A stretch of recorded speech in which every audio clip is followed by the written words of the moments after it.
আন্দোলন যখন অত্যন্ত শক্তিশালী, সেই সময় ৮৬ নির্বাচনে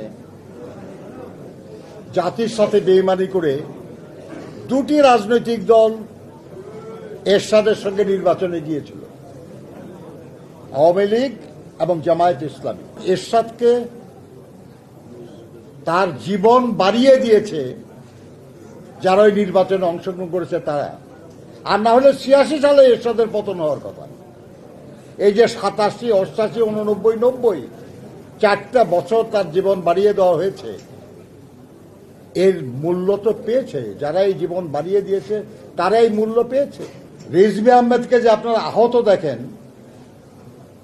গুলিবিদ্ধ, উনি ছাত্র আন্দোলনে কোনো কর্মসূচিতে গুলিবিদ্ধ হন নাই। ওই দিন শ্রমিক কর্মচারী ঐক্য পরিষদের ধর্মঘট ছিল, আর সেই ধর্মঘটকে সহযোগিতা করার জন্য, সহমর্মিতা জানানোর জন্য রিজভী আহমেদ এবং তার সাথীরা আসছিলেন রাজশাহীতে আমাদের সাথীদের সঙ্গে মিলিত হতে। সেখানে তিনি গুলিবিদ্ধ হয়েছিলেন। আমি ওই জন্য তাকে শ্রমিক বন্ধু বলি। শ্রমজীবী মানুষের লড়াইয়ে শরিক হতে এসে তার জীবন বিপন্ন হয়েছিল। বন্ধুরা আমার, এবারও দেখেন এই ২৪, এটাকে বলে যে মানুষের ক্ষোভ এবং ক্রোধ, এর যে বারুদ, এই বারুদে এটা অগ্নিস্ফুলিঙ্গ পড়তে হয়, এটা আগুনের টুকরা পড়তে হয়, তাহলেই না বারুদ বিস্ফোরিত হয়। এই অগ্নিস্ফুলিঙ্গ ছিল যে মানুষগুলি, তার মধ্যে আপনার আবু সাইদ, মুগ্ধ, ওয়াসিম, তাদের মতো আরো অনেক। কাজে আজকে আমরা যার সম্পর্কে আলাপ করছি, তিনিও ছিলেন ওইরকম একটি অগ্নিস্ফুলিঙ্গ, যে আমাদের চেতনার বারুদে, আমাদের ক্ষোভের বারুদে, আমাদের ক্রোধের বারুদে বিস্ফোরণ ঘটিয়েছিলেন। আর সেই বিস্ফোরণে জ্বলে পুড়ে ছাই হয়ে গেছে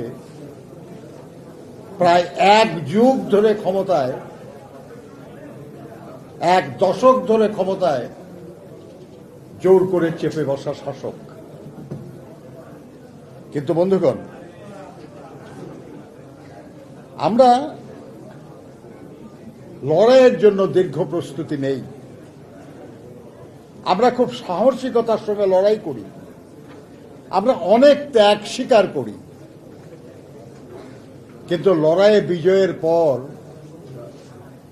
এই বাংলাদেশে যারা লড়াই করি, আমরা যেন ক্লান্ত হয়ে যাই, আমরা যেন বিশ্রামে যাই, আমরা যেন মনে করি যে আমাদের কাজ হয়ে গেছে, এখন বাকি কাজটা অন্যরা করবে। ইতিহাস সাক্ষী এটা হয় নাই। যারা লড়াই করে তারা যদি তাদের লড়াইয়ের অর্জনকে ধরে রাখার ব্যাপারে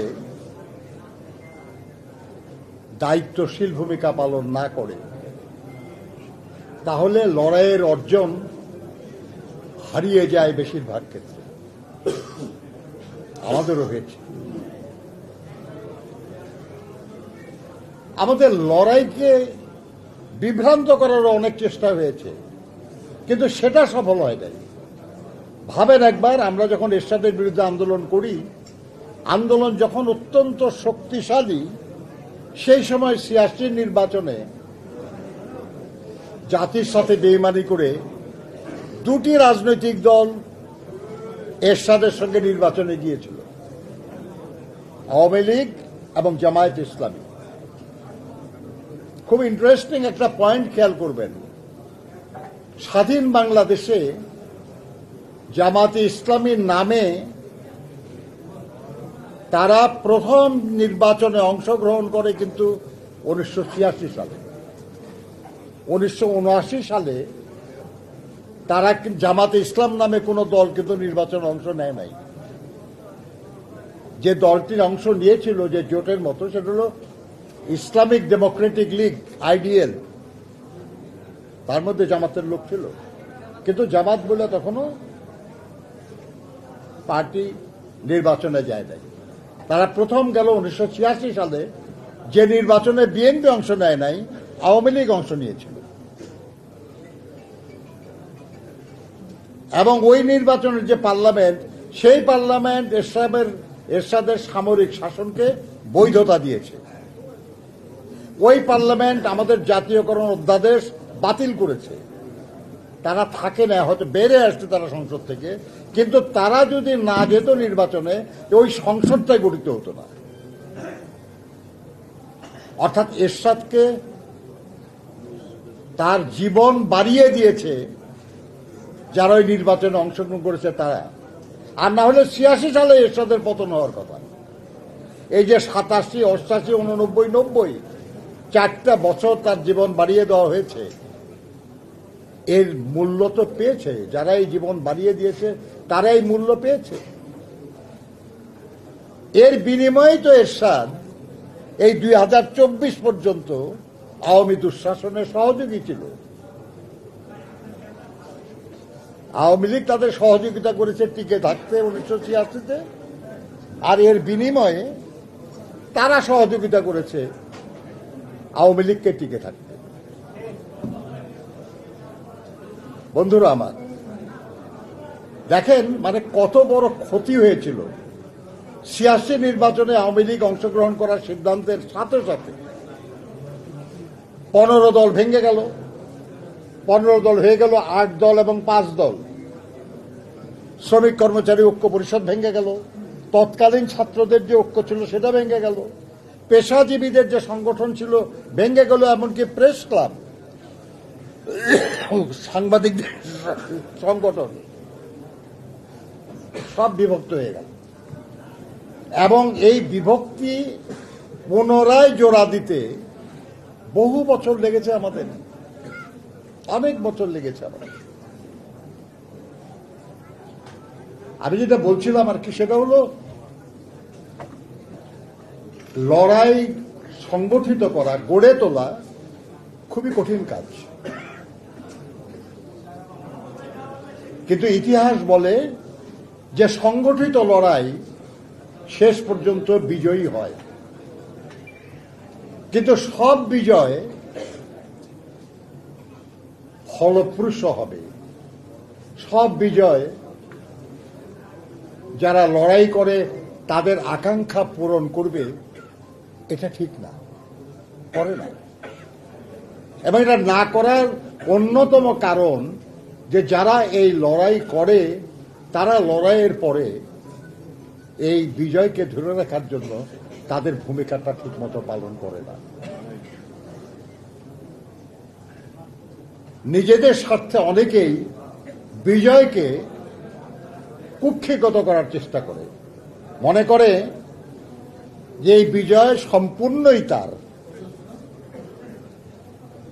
এই বিজয়ে যে আরো অনেকের অংশগ্রহণ আছে, এই বিজয়ে যে আরো অনেকেই সঙ্গী আছে, এগুলো অনেকেই তখন মনে রাখতে চায় না।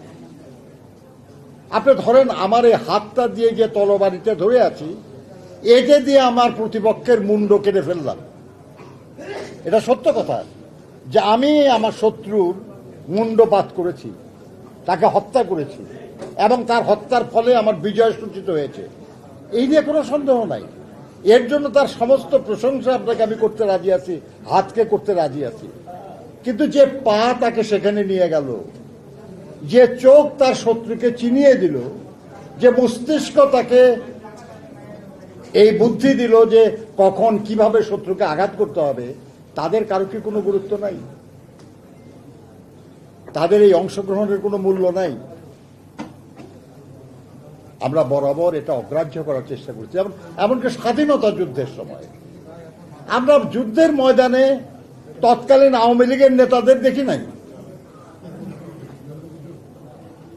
তাদের কর্মীরা হয়তো 2-4 কিছু ছিল, কিন্তু আছে বহুগুণ বেশি ছিল সাধারণ মানুষ। কিন্তু দেখা গেল দেশ স্বাধীন হওয়ার পরে সাধারণ মানুষ হিসাবের বাইরে চলে গেল। অন্য রাজনৈতিক দলের যারা সমর্থক ছিল তারা শত্রুর মতো হয়ে গেল। শুধুই আওয়ামী লীগ হলো মুক্তিযুদ্ধের শক্তি, মুক্তিযুদ্ধের পক্ষের শক্তি, মুক্তিযুদ্ধের বিজয়ী বীর, হ্যান ত্যান ইত্যাদি আর কি, সব তারা। কি হয়েছে? না আমরা স্বাধীনতার আবেগকে ধরে রাখতে পারছি, না আমরা স্বাধীনতার আকাঙ্ক্ষা পূরণ করতে পারছি। একইভাবে এবারও আমরা সেরকম দেখছিলাম।